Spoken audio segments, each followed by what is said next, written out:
Hello and welcome. This is Business Morning on Channels Television. I'm Chimize Obi Iwagu. The COVID-19 pandemic is threatening to roll back gains achieved in health and education over the past decade, especially in low-income countries, and that's according to the World Bank. In its Human Capital Index report for 2020, the president of the International Financial Institution, David Malpass, explains that investing in people, particularly in the health and education of children, is vital to lay the foundation for sustainable, inclusive recoveries and future growth. He also says the World Bank is working closely with governments to develop long-term solutions to protect and invest in people during and after the pandemic. The Human Capital Index, which was first launched in 2018, is an international metric which serves as a benchmark for investment in human capital across the country. And the Central Bank of Nigeria has unveiled a 200 billion naira loan for the federal government's social housing program as part of the Economic Sustainability Plan 2020. The CBN said the initiative is to be implemented in collaboration with Family Homes Fund Limited, a sub-Saharan Africa's largest housing fund focused on affordable homes for Nigerians on low income. In a report on the framework for the implementation, the CBN says funds will be released to FHF on project basis subject to the cumulative maximum limit of the amount. All right, joining me now to look at this issue of mass housing is a professor of housing and urban regeneration at the University of Lagos, Professor Timothy Nubi. Thank you very much, Professor Nubi, for finding time to be on this show today. Thank you for having me. Now, part of the federal government's economic recovery plan, of course, is to deliver mass housing. And now the central bank is coming up with this fund, 200 billion naira to put into that project. As an expert, what's your take on it? It's a very good news for us. I mean, it's kind of the day when we got the news yesterday.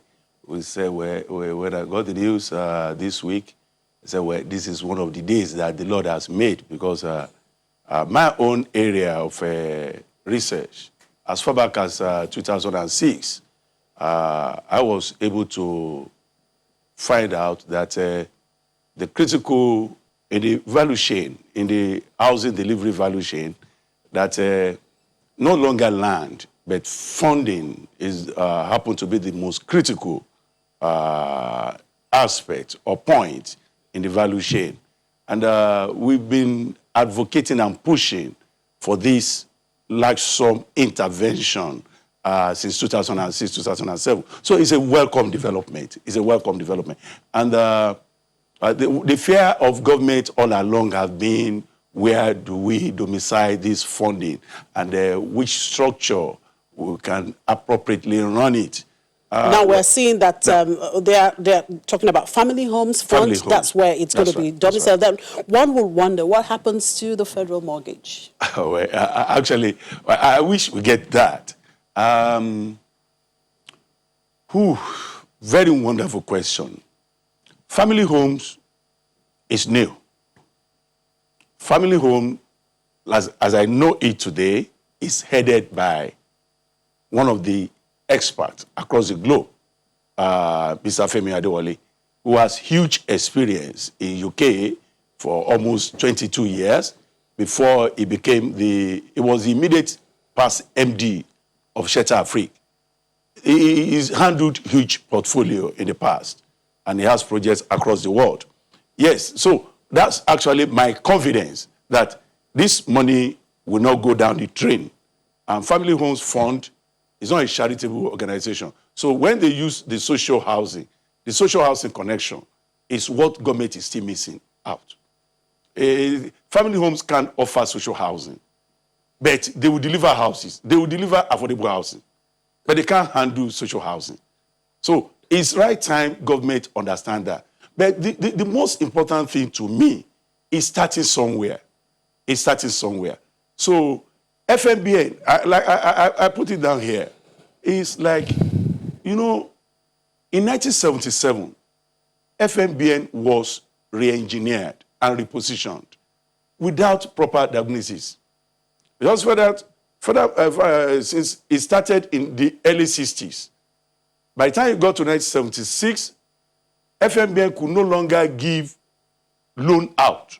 They ran out of ran out of capital, and they couldn't give loan to people that were demanding mortgage loan in this country. So government just look at it that time. Okay, what is it that you're not doing well? And they just say, okay, we give you 20 million naira as far back as 1977 to give to people. But that's not the way. The way of mortgage is that people must save. FMBN they would have looked at what happened, what went wrong, and they would have addressed it. Like you go to a medical doctor, he would diagnose you, you carry out some tests that they didn't do. They just gave FMBN 20 million to reposition them. Okay, you couldn't meet your demand, take money. That's not the way to look at problem, to solve problem. And over time, 20 million, they spent the 20 million and all effort. What government should have done is, let us look at FMBN. Because it's key that an institution came and we are saying all the resources, we are dispensing the resources through them alone. And like you rightly asked, what happens to FMBN? Why are they not involved? Because FMBN has social inclination. You know, the essence, if they could key to the National Housing Fund, they were the one that can really give social housing. No. But I know that, that's as I say, housing is, I kept on saying here on this platform, that housing is a system, and we have to design that system. This interventionist approach, whereby we just say, okay, FMBN, family homes is doing well, and let's just give the money to them. If we want success, if we want robust housing delivery in this country, we have to interrogate the value chain and see the players and see how do we reposition them for better performance. I think that's the word I can say for now. Right. Talking about, social housing, mass housing. Now, I know that, yes, and affordability, that's very key. Now, we know that the management of urban growth, has been a kind of a major concern, to government, especially in developing economies. Now, in Nigeria, for instance, urban migration has seen a lot of growth of slums, particularly here in Lagos. Now, I remember when this coronavirus started, you were on the show and we talked about this. Now, looking at what the government is now trying to do, how do you think this can deal even with the issues of the slums? You see, it will not. It will not. But working closely with family homes, we can really drill down so that most Nigerians will benefit. Family homes has a particular structure. There are people that were demanding, state government that wanted to embark upon home construction, they've been approaching them. And they've been doing well across the country. There's no doubt about that. But what we are talking about, that we must develop a sustainable system. Not there is fire brigade. This is a fire brigade approach. But so when you talk about sustainable system, what are you suggesting? Yeah, a sustainable system is a system that carries everyone. You see, the slum clearance, the slum we are talking about, how will the program now benefit that category of people? So we must tell the state government that will benefit from this now. Family homes must be able to tell them that when you are bringing your project for funding, include in your projects that deals with slum upgrading, like Elijah Shomolu. If you are bringing new build, also bring projects that is upgrading. Because we've said it many for that there are so many houses in this country, Ebute Metta, Shomolu, Karu, that they were at completion stage. there must be part of this funding given to people to do their roofing and move to their houses. There must be part of this funding given to people to do minor repair. And that's where your area called regeneration. Regeneration comes in. Mm-hmm. Because if we are saying that this money will go to new builds only, there's no way slum upgrading and home improvement could benefit. But it's now the responsibility of the leadership of family homes to say, look, in order to have national spread and to have every Nigerian benefiting from this, not all Nigerians need money to lay foundation. There are so many people that have built their houses to a certain stage and they got stopped. They just needed a fraction of what a new home requires to put the stock into the market. So there are some people, there are so many houses at Tibet, like I kept on saying, that have rows already. The houses have leaking roof and they don't have the capacity to repair. So this loan, fraction of it, percentage of it should go to such. That's the only way we can remedy this. So it's not just about building new houses. No. Absolutely. No, well, no, the government hopes that this scheme, this Yes. initiative will create about 1.5 million jobs in 5 years. Yes. What do you see, or what do you think is the nexus between social, economic development and housing? How realistic do you see this job creation? Yes. You know, I was, if you come from the part of the country where I come from Ogun State, Ijebu part of Ogun State. There is a medicine we call Ekpa. Ekpa can do anything. If you have snake bite, they will rub it. It's gone. If you have rashes, it's gone. You see, it does everything. And I kept on, in the last 20 years, I've been telling this government that housing is the Ekpa of national economy. Housing solves the problem. If any government should focus on housing, if any government, when I was in FHA, we were to start this 2 million housing units within 4 years. We were to start the first year with 100,000 housing units, with 10,000 housing units. And we calculated that 360 million blocks will be required. You can imagine the industry that surrounds molding of blocks alone. Not to talk of those who will create the hinges, the doors, which they try to highlight. Yeah. It's more than that. The multiplier effect is even more than the 1.5 million that is written in this pronouncement. Yeah. It's more than that. Now, yes, it's more than that. You know, the program designed to at least utilize about 90% of locally manufactured products. Just wondering, do we have the capacity? We don't have that. Those are wishful thinking, but we will eventually get there. Once we begin to say something, there's consciousness around it. As of today, I want to assure you that more than 60% of building materials are imported. More than 60%. That's according to Mwedapo, 2002. And it has not changed. The iron, the glasses, but that's why I'm saying that this funding, probably there will be another layer of funding for that to build the capacity of local building materials developers, producers, so that we can really consume. Because why are we importing glasses? When glass is made from sand, why are we importing ceramic when we used to have it at Abeokuta?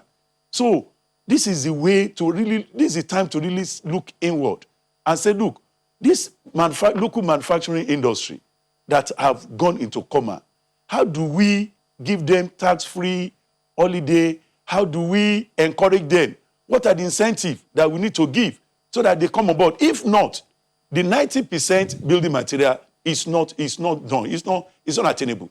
The roofing material, the tiles, everything, they were still imported.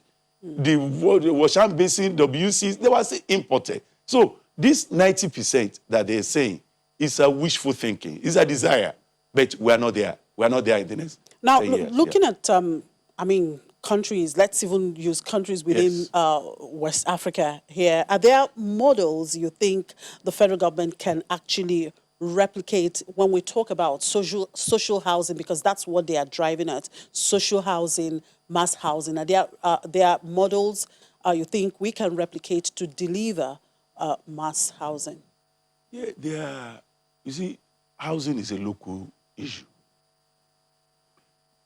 Like I kept on saying, this word social housing is popular in UK, in America.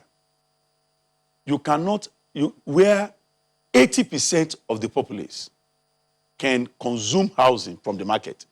80% of of UK today, they will procure their houses through mortgage. They're working, they get mortgage, and they move to their houses. The remaining 20% that cannot operate in the market, those are the people that government will take care of. That's social housing. Social housing works where 80% of the population are economically active. But in Nigeria, 90% of our population are dependent. So there's no way social housing could work, because the remaining 20%. Even when you talk about the mortgage, Yes. there's issue of interest rate. Yes. Yeah, everything, like that's why I said earlier on that housing is a system. The interest rate is high because the supply is lower than demand.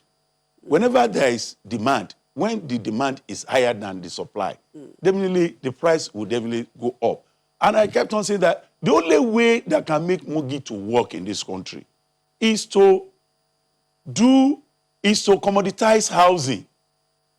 When we commoditize housing and houses are produced on large scale, then the cost will drop. We have to know that. That's the first point. When the price of housing that we are buying today, 5 million, 20 million, becomes 1.2 million, then you and I can afford it. But as long as cost of construction is this high, cost of labor is high, cost of material is high, because now cost of cement just went up. Iron increased with 20,000 last week. And we are talking of affordable housing, social housing, when building materials kept on rising. And why are they rising? They are rising to reflect the exchange rate. Because most of these were imported. Iron, we woke up last week and a ton of iron moved from 235,000 to 255,000. 20,000 difference in a day. So, because it reflects the reality of the economy, we are import-dependent economy. Absolutely. And so there's no way that and we are saying that more than 60% are import-dependent. So the housing price will keep on rising. The only way to bring it down is to mass produce. When we mass produce, the price will come down. When the price comes down, you and I can afford mortgage. It's a chain reaction, and it's a chain process that we must understand. Housing is a value chain. Housing is a system. Government must understand it. This is better than doing nothing. About 4 months ago, government came up with 300,000 housing, and this is a follow-up that we are committed to this. So it's within the industry, we that are stakeholders, that will quickly put our heads together, that this money that is now domiciled with Federal Family Homes Funds, how do we maximize it? And I believe that I kept on telling our generation that few years ago, the operators of these sectors, they are older people. But those of us that have been shouting that let's do it well, let's do it well. Femi Adewale was one of them, 2006. So he's now in position. The head of the FMBN, they are this particular generation. If we can't lock themselves inside the room and look for integrated approach to resolve this problem, then Nigeria will be in a fix. But I believe that it's a welcome development that we should just embrace. And we'll continue to push forward. We'll continue to push forward. We have to start from somewhere. Yes, and that's eventually, right. hopefully, we'll get it right. We'll get there. Right. Thank you very much, Professor, for Thank you so much coming on for our having show. me. Professor Timothy Nubi is a professor of housing and urban regeneration at the University of Lagos.